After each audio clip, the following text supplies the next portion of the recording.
Hello everybody and welcome back to another video.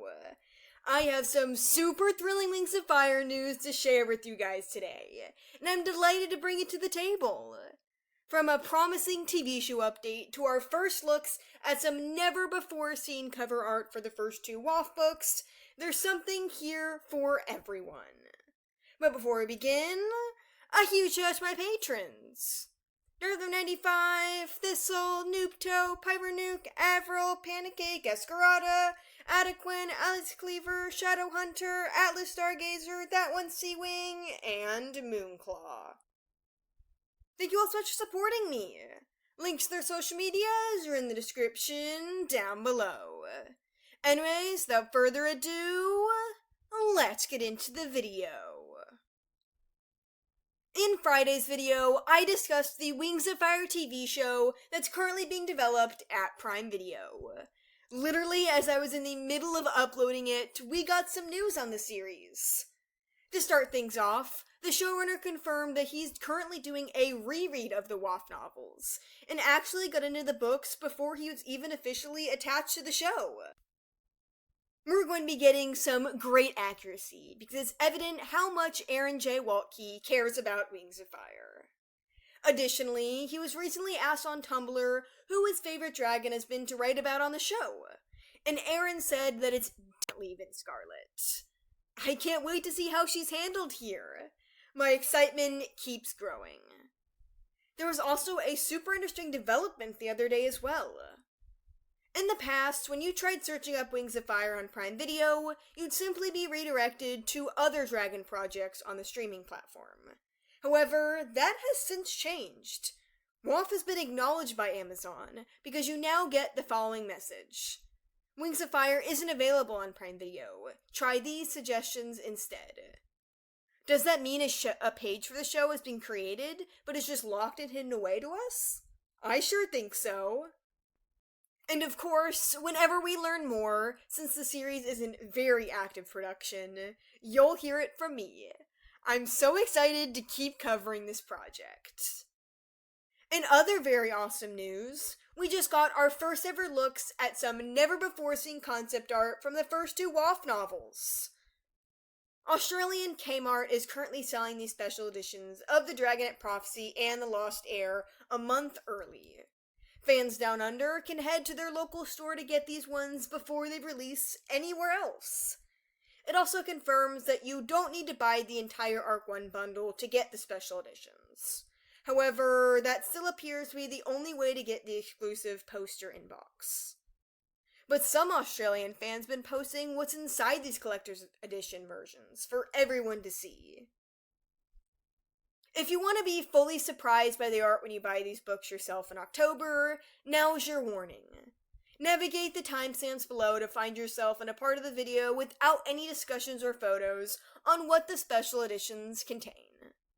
Still here? Great! So, here's our first ever looks at some of the alternate covers for Book 1. Here's the description given. Several directions were explored for the Dragonet Prophecy cover art. It was important to capture just the right image to introduce Clay in the Dragonets of Destiny to readers. 3 of these early directions are shown below. The wording here leads me to believe that there were even more, so I hope we get to see them someday. But wow, would you look at these? I love them all so much, and of course the final product we can see on all the covers today. The first sketch features all the DoDs in the cave, sitting as a group. It really is such a great size reference to how they were originally planned to look. We can spot 2 of the Guardians in the back, who would have been visible when you flip the cover over, showing the novel description and reviews. There's such interesting storytelling here, even through just one image. And I love how pretty the caves and river look, despite this just being a sketch. I'm really fond of that setting, and I'm glad we still got to see something like this for the cover of the limited and special edition. The second alternate cover is absolutely awesome, featuring Clay imprisoned on the outskirts of Scarlet's arena.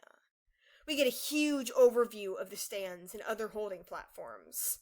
And did you catch that? In this draft, the pillars actually floated. Maybe this was going to be some kind of animus enchantment, or perhaps just a normal aspect of the geology of the WAF universe, giving it a more magical element. It is so cool to see such a great view of the arena and our characters, focusing in on Clay, and the vast world behind him. This is just so neat, and the back cover would have shown us even more of what was going on around him. It seems like that view of the Skywing Palace was planned from the start. The third scrapped cover concept is of Clay dipping into the river of the cave, likely preparing for his big escape mission. The rest of the Dragonets of Destiny are anxious watching him go, and the guards are focused elsewhere in the back. I think it's really interesting that we were supposed to get a cover that depicted an actual scene happening exactly as it did in the book. I just know the colors would have been gorgeous here, and it's so nice to see. It's really cool how Clay's design was seemingly always planned to be the way we know it. But that isn't all, you guys.